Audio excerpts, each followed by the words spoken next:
Welcome back. So, let's talk about something that nobody wants to talk about. Because screw it, that's what I do, right? Alright, let's have a discussion about what life is, when it starts. What is a reasonable restriction to termination? I want to start out by saying I wholeheartedly disagree with these heartbeat bills. They are bad policy. Women will be prosecuted for miscarriages. It will happen. You cannot set a limit legally this early. 6 weeks is ridiculous. At the same time, I kind of understand where the three women who presented the Georgia legislation are coming from. Because ever since Roe versus Wade, which, by the way, Roe versus Wade does not give any legal protections for termination after viability. There are no legal protections for that.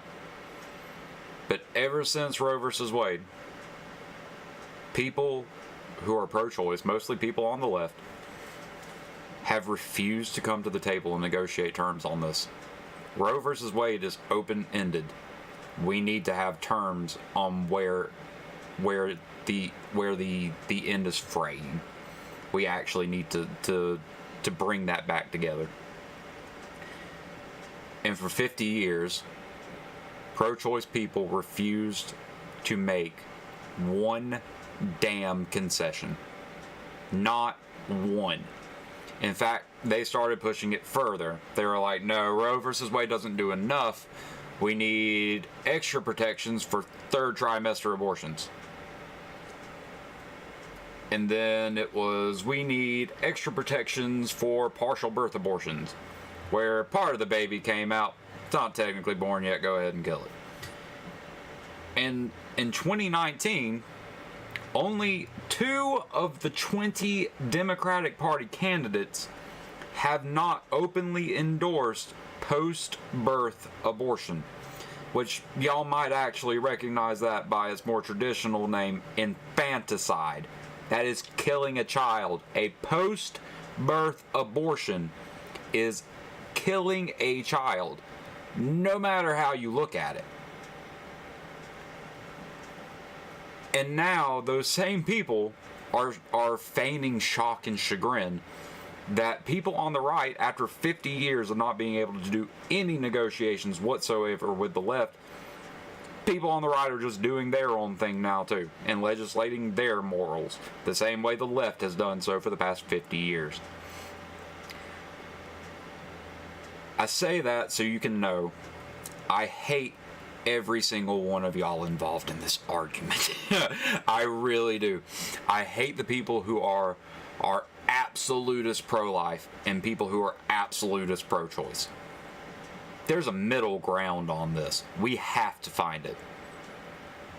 And I personally believe that the middle ground should be 21 weeks. 21 weeks is not a bad idea. It's fairly reasonable. Everybody can agree on it. But actually, no, nobody can agree on it. That's the problem.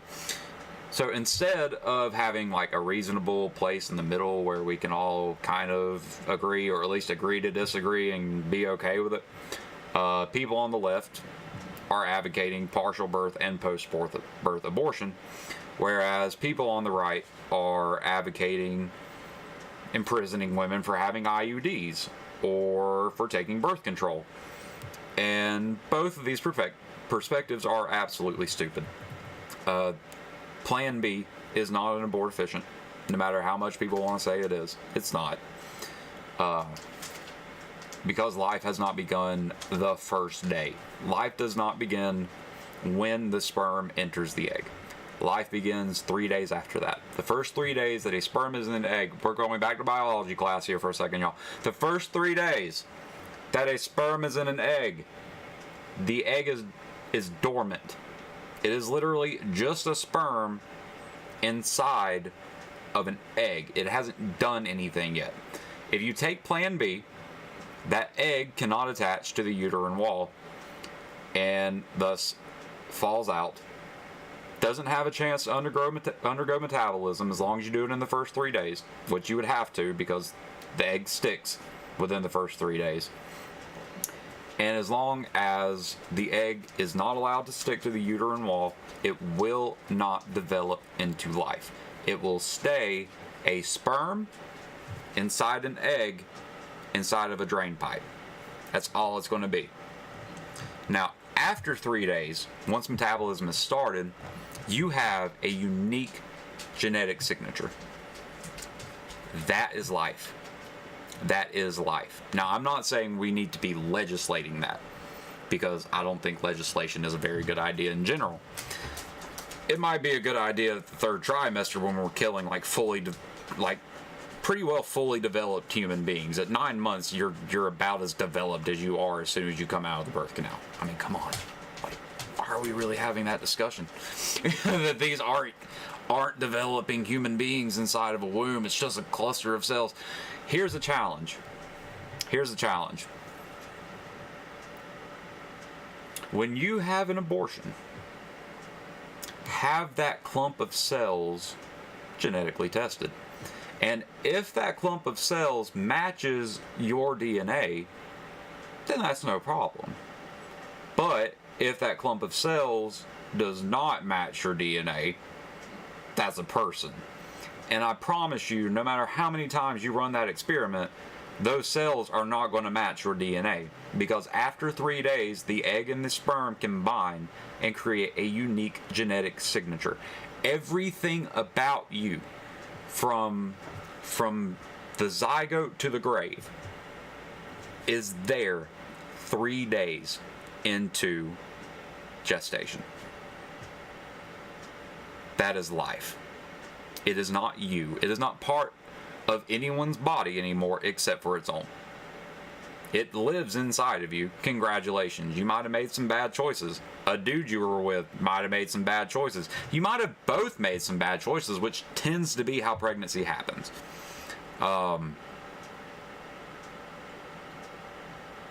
Let's go ahead and take a moment, and I wish I had like an ad for Trojan. Like, please wear a condom if you don't want to have kids. Wear a condom if you don't want to have kids. Have some form of birth control if you don't want to have kids. You don't have to go to Planned Parenthood to get an IUD or birth control. Go to your county health clinic that provides every service that Planned Parenthood provides except for abortions. We have one Planned Parenthood in South Carolina. I'm not even sure if it's still open. But we had at least one Planned Parenthood clinic in South Carolina. Nobody went to it because we have dozens of health clinics, county health clinics around our state that provide all of the family planning services, all of the contraceptive services, all of the disease testing services, the pap smears, everything except for the abortions. So when someone tells you that there is no option for women's health care other than Planned Parenthood, know that that is absolute horseshit. Absolute bull. There are plenty of ways to get health care other than going to Planned Parenthood. Okay, so take contraceptives. If you don't want to get pregnant, take some kind of steps to not get pregnant. But once you are pregnant, once you have made decisions that have led to another human being's life, you do not get to decide, oh, this life doesn't deserve to live because I like to consider it me. It's me. It's not you. It's not you. It is a unique human being. It is a unique DNA signature. It has a genome that does not match yours. That's how we determine personhood. Like someone commits a crime, you get blamed for it. You go to court, they take your DNA, compare it to the DNA from the crime scene. They're like, oh, this is a different person. A different person. So why does this not apply when we're talking about the pro-life or pro-choice argument? If a unique genetic signature is quite literally personhood, and you have your unique genetic signature when you are a zygote, before you're an embryo, before you're a fetus, when you are a zygote, your genetic signature has already been established. How is that not human life? How? How is it not human life? It has everything that it needs to get from its current stage through life into the grave. That is a human being. You as a mother are contributing nutrients. But that is the only thing that's being contributed after day 3. The genetic material is done. It is a human. Now, as I was saying though, it is a bad idea to have laws that regulate these things. Like, I am a staunch believer that we need a cultural revolution away from this cult of death that America has been obsessed with.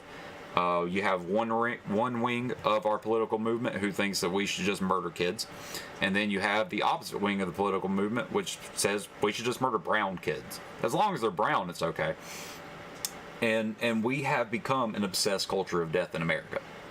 We are absolutely obsessed with it. And we need a cultural revolution to change that. Absolutely, we need a cultural revolution. But cultural revolutions don't start with laws. They don't. Law is downstream of culture. So if we want to actually do something as pro-lifers, which I am pro-life, we have to change the culture itself, not the laws. If we can achieve it through the culture without having the laws, that would be perfect. But to just put a ban on abortions at 6 weeks. Like I said, I can't see a way that this doesn't come around to prosecute women for having miscarriages. I don't. It's almost inevitable. And even then, it's not really anyone's place to say, because that fetus is not viable. So there is no legal action that can be taken. It is life. It is a human. I 100% agree with that. But there is no legal justification for passing these laws and trying to keep women from having these abortions, because at that point, we can't really say.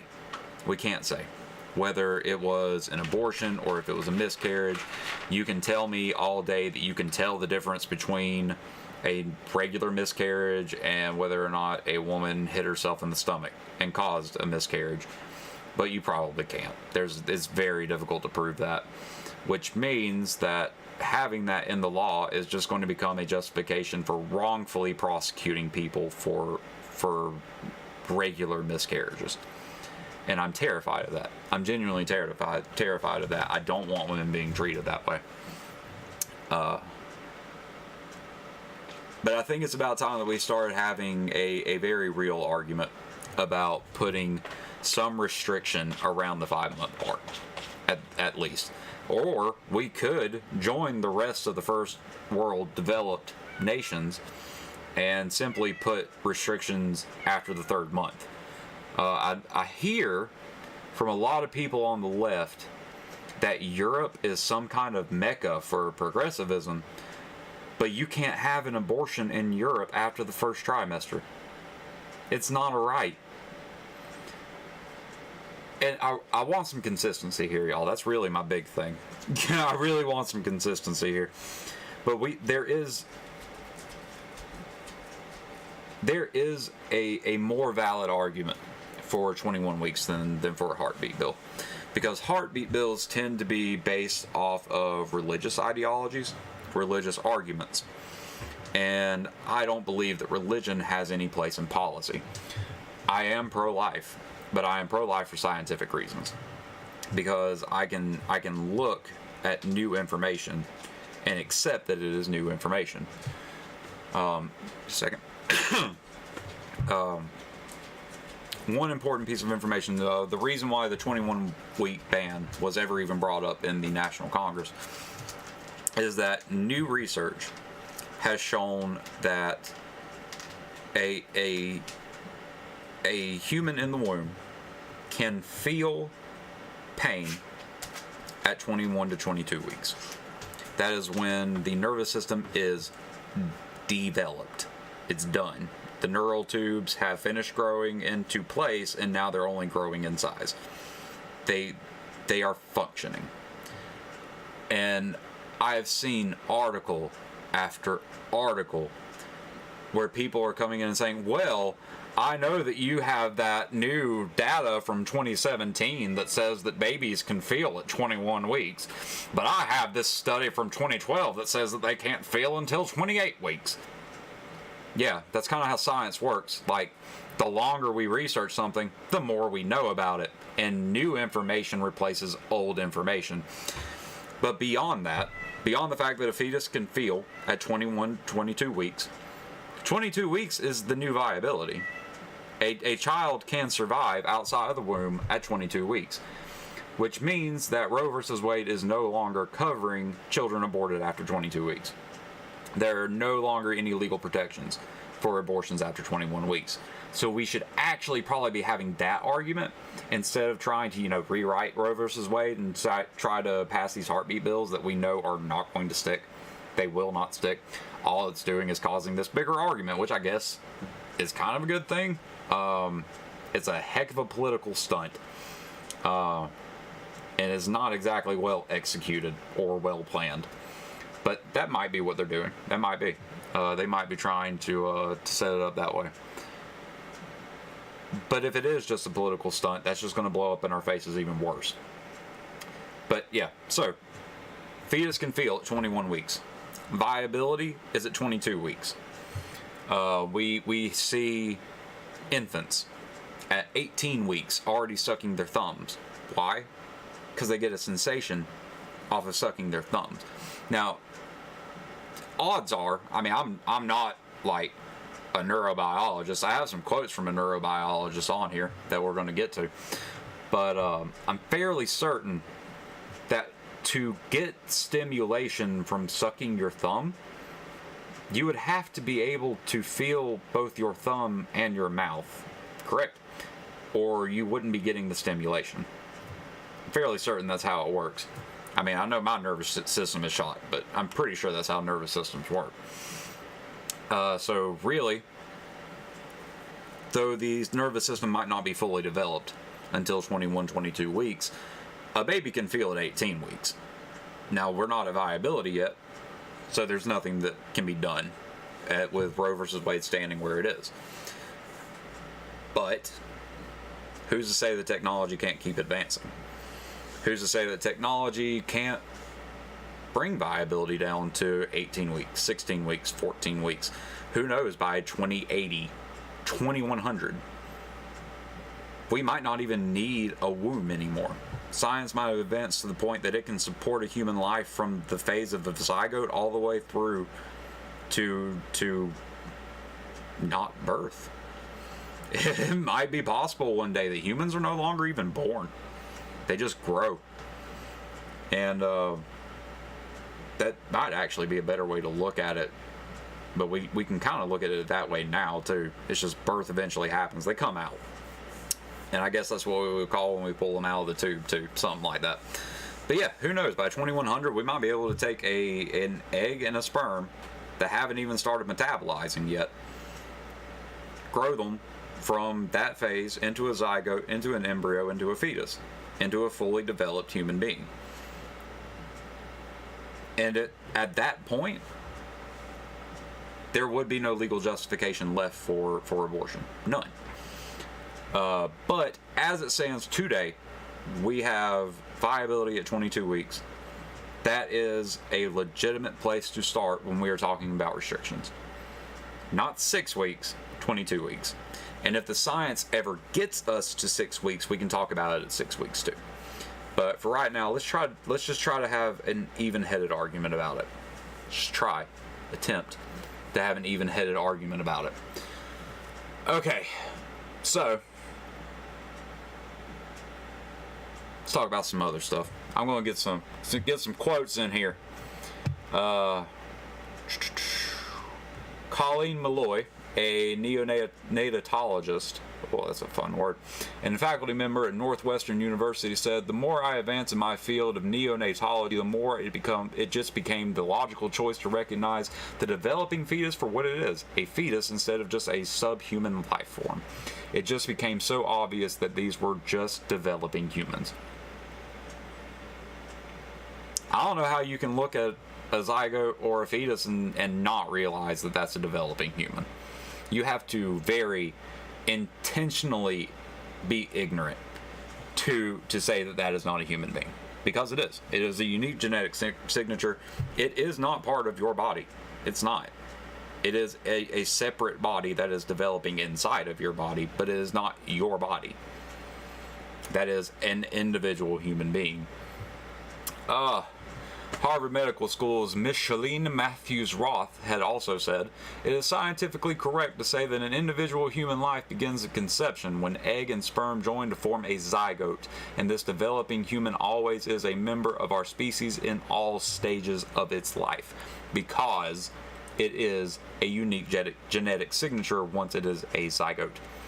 Now, again, I'm trying not to have any religious argument here, just a scientific and philosophical argument.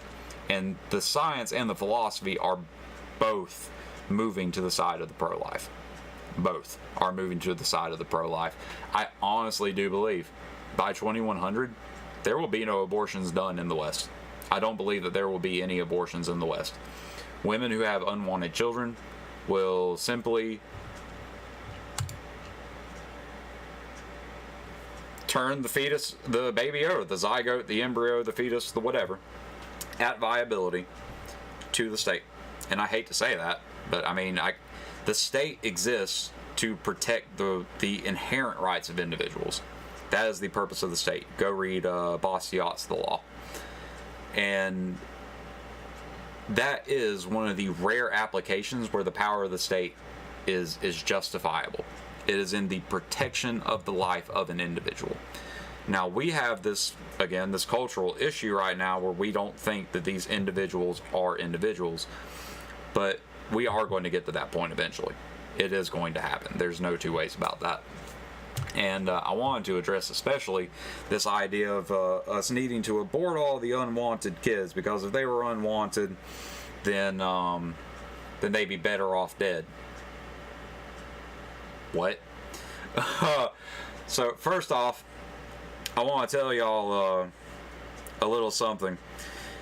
Ends up that people who are unwanted, unloved, grew up hard, grew up in difficult situations, tend to be much, much more successful in life than people who have been handed everything. Now, I know this is difficult for people to understand, because the majority of the far left are rich white liberals who grew up with golden spoons in their mouths. And they got to go to the best colleges that their socialist parents could afford, even though they hate capitalism and all of this shit. But it is true. People who actually experience hardship as children tend to develop into people with greater character than people who are actually raised in a, quote, good household. So to say that a child being unwanted is justification for killing the child because they're going to have a terrible life, that's just not the experience I've had. Like, in my experience, most of the successful people that I know grew up with nothing. Grew up not having their parents. Grew up with a father in jail and a mother on the corner. You know, those people actually grow into something. Whereas people who come from the good houses have fortunes to spend on self-education, higher education, personal improvement, and they just don't. They spend it on the education because they want a certificate to go do a meaningless job. But as far as their character development, they mostly don't have any. That's why when you talk to these SJWs, the super snows on the far left, the only part of their character that you will ever notice is that they're angry. They're just angry all the time, just pissed off all the time at everything, looking constantly for an excuse to be angry about something. And maybe we're in some weird cultural space where that somehow makes you a productive, decent person, but I don't see it that way. It makes you look like a child. It really genuinely makes you look like a child when you're just spending your entire life trying to find something to have a tantrum about. And y'all know that's the way y'all live y'all's lives. Okay. I'm sorry I'm angry about this. I really am, though. I really am. As somebody who's actually at the middle in this debate, it infuriates me how impossible it is to talk to any of you. But it's even more impossible to talk to people on the left. Like, I can talk to people on the right and be like, look, I know life begins at metabolism at 3 days. Basically, it's conception, not quite. But when you become a zygote at 3 days, you're a human being. Life has begun. But I can negotiate with them to move away from day 0. You know what I mean? Like, I can, like, the heartbeat bill is 6 weeks out. The law that was presented in Washington a couple of years ago, 21 weeks. 21 weeks out. We can actually be negotiated with. The problem is that people on the left can't be negotiated with in any way, shape, or form. And I just want to go back to this idea of the unwanted child again right quick. Just right quick. Because I have a quote from one of the most influential feminists of the 20th century. She, by leaps and bounds, achieved more than these 2019 Twitter thoughts will attain in their entire lives. They will never make it up to the level that Graciela Alvarez made it to. She worked under 2 different administrations. She was a major advocate in the Hispanic rights movement. She was a major advocate in the women's rights movement. She was a mid-century suffragette. And she was an amazing woman. An absolutely amazing woman. Unstoppable. And she actually wrote a letter during the Nixon administration where she was asked her opinion about abortion, about whether or not it is genuinely a women's right, if it's a good or a bad thing. And she responded with this letter, and I'm going to read from it. So she says, advocacy by women for legalized abortion on a national scale is so anti-women's liberation that it flies in the face of what some of us are trying to accomplish through the women's movement, namely equality. Equality means an equal sharing of the responsibility by and as men and women. With women already bearing the major burden for the reproductive process, men have never had it so good. What kind of future do we all have to look forward to if men are excused either morally or legally from their responsibility for participation in the creation of life? To talk about the wanted and the unwanted child smacks too much of bigotry and prejudice. Many of us have experienced the sting of being unwanted by certain segments of our society. Blacks were wanted when they could be kept in slavery. When that ceased, blacks became unwanted in white suburbia, in white schools, and employment. Mexican Americans, farm laborers, were wanted when they could be exploited by agribusiness.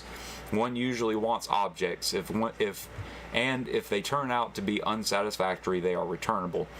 How often have ethnic minorities heard this statement? If you don't like it here, why don't you go back to where you came from?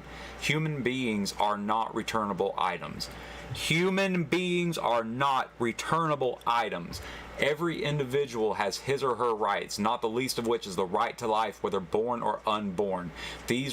Those with power in our society cannot be allowed to want and unwant people at will. I am not impressed or persuaded by those who express concern for the low-income woman who might find herself carrying an unplanned pregnancy, or for the future of the unplanned child who may be deprived of the benefits of a full life as a result of the parent's poverty. Because the fact remains that in this affluent nation of ours, pregnant cattle and horses receive better health care than pregnant women. The poor cry out for justice, and we respond with legalized abortion. And I have chills.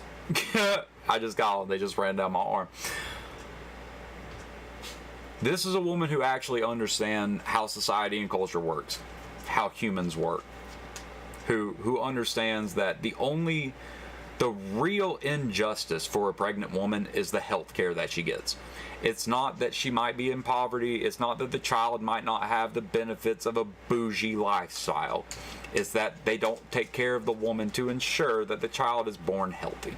That's what she says is the problem in our, quote, affluent nation, is that it is not that women are incapable of raising children. It is not that children are incapable of overcoming poverty. It's that these women and these children are not put in a situation for success. And I can agree with that wholeheartedly. There should be like a better push for women's health care when it comes to this. Like we want to call ourselves pro-life, and I understand that people on the left they lie about what being pro-life means. They say that we don't care about the children after they're born, that we only care about them when they're still in the womb, see? But see, the problem is with that is, you know, we give, as conservatives, a heck of a lot more money to charity than people on the left do. Our money goes to soup kitchens, goes to homeless shelters, goes to orphanages, goes to children's hospital. You're welcome. If you've ever had your kid at St. Jude and you're on the left, you actually can thank a conservative for your child's treatment. So to say that we don't care about children after they're born is it's made up. It's made up nonsense. Like, we actually do our due diligence before and after birth. Thank you very much. But we do need a better campaign as pro-lifers for reproductive health, like actual reproductive health. Like Pickens County, South Carolina, or South Carolina. If we have to make this a state decision, we really need to put more into the understanding that county health services provide all of the health services that you can get at Planned Parenthood. And we need to also, if necessary, put more resources into these health services. We have all of these things that we waste money on, especially in South Carolina. Good God, our government's corrupt. But we can take some of that money and put it into more health services, especially reproductive services. Maybe when men go to get, STD tests in Pickens County, South Carolina, instead of it costing $10, maybe it can cost $15. And that extra $5 per test, which there are a lot of dudes who get tested in Pickens County, South Carolina, let me tell you. I had no idea until I actually talked to one of the healthcare providers at our county health facility. But yeah, let's jump that up, add a 50% spike to it. So that extra $5 goes into women's reproductive services. That would make a big difference, wouldn't it? I think it would make a big difference. And it is going to come down to our duty as pro-lifers to change the culture and change the way that we look at poverty, at healthcare, and try to find a way to benefit these mothers. We don't need to use punitive measures at 6 weeks to try to do something about abortion. Not only is it unethical, it is immoral. Women should not have to fear going to prison over a miscarriage. We should be changing our culture to try to help these women more. And I almost guarantee you that if we do put in effect a ban at 21 weeks on abortions, and pro-lifers actually start putting more into prenatal care, then what we're already putting into children. So we put it into them before birth as much money as we put into them after birth. Then we will completely change the entire culture. There would be no need for abortions outside of medical necessity or rape, which incest is a medical necessity, like 9 times out of 10, 99 out of 100. We should not be restricting that at all. We have no place legally to restrict abortions in medical situations or in the case of rape. But we might we just might, if we try hard enough, find a way to change our culture so we don't have to use the law to keep people alive.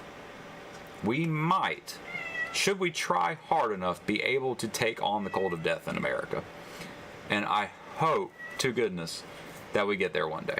But it's not going to happen without conservatives. And that's another part of what Graciela said that I want to bring up right here. And laymen are not the only ones who reflect this attitude. Blame must also be placed on the churchmen who, throughout the tumult and controversy surrounding legalized abortion, have expressed that concern only as abortion affects the moral and psychological problems of women, adroitly avoiding the issue of men's responsibility to decisions connected with his role in the reproductive process. We are going to have to change our culture to where we better take care of the women, and we actually hold males accountable for their part in creating the life. I've seen a lot of gotcha memes going around on social media. Well, if you want to ban abortions, why don't we just go ahead and make men pay child support from the time of conception? And if it's proven that a woman didn't want it and a man intentionally impregnated her anyway, well, why don't we just let her sue him for damages to her body and her career and her income? Okay, yeah, do all of that. Do all of that. 100% child support at conception, because it's difficult to work when you are pregnant. Someone's going to have to help you. Going to have to go after the dad on that. If you did not want the baby and he intentionally impregnated you against your will, not only should there be damages, there should probably be some kind of criminal charge there. So I'm actually with you ladies when it comes to holding men responsible. I'm just not with y'all when it comes to debating whether or not it's okay to kill an 8, 9, 10, 11 month baby. We really should not be having conversations about murdering people during gestation or after gestation. Let's just let's avoid murdering people altogether. And let's also change our culture so people don't feel a need to kill their babies. And I don't really know what else to say about it beyond that. Like, y'all have got to stop being out here, and y'all gotta come a little bit closer to the middle, because yelling at each other about whether to ban abortion at 6 weeks or legalize infanticide, that is not a conversation that's going to go anywhere. And if it does go anywhere, it's not going to go anywhere good. So let's actually attempt to do something smart here and come together and negotiate some sensible restrictions and some sensible policies on how to help pregnant women and to slow down the abortion rate, because it is killing a baby. No matter what point it is, if it has a unique DNA signature, it is a human being. And we're going to have to square with that one day. But I think that's all that I'm going to say on this topic today. Hopefully we can get this together, because I don't see this going anywhere good anytime soon. And only more states are going to pass these heartbeat bills as long as people on the left are still screaming about post-birth abortion.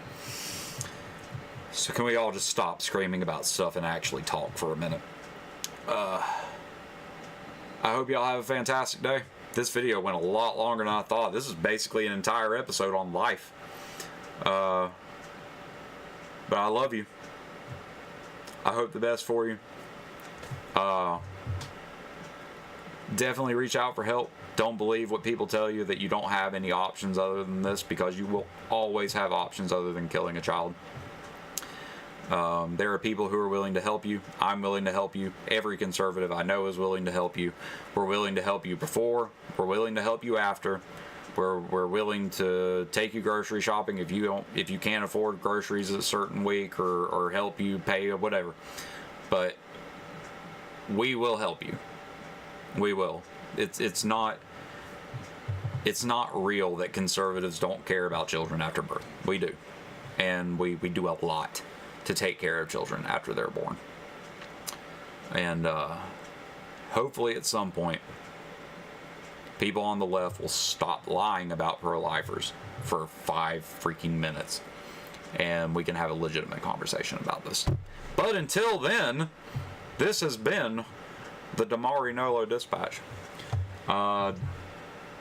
Check out the other video for the outro, since it's like 3 minutes of things that I usually say. And have a fantastic day, and be good to each other, love each other,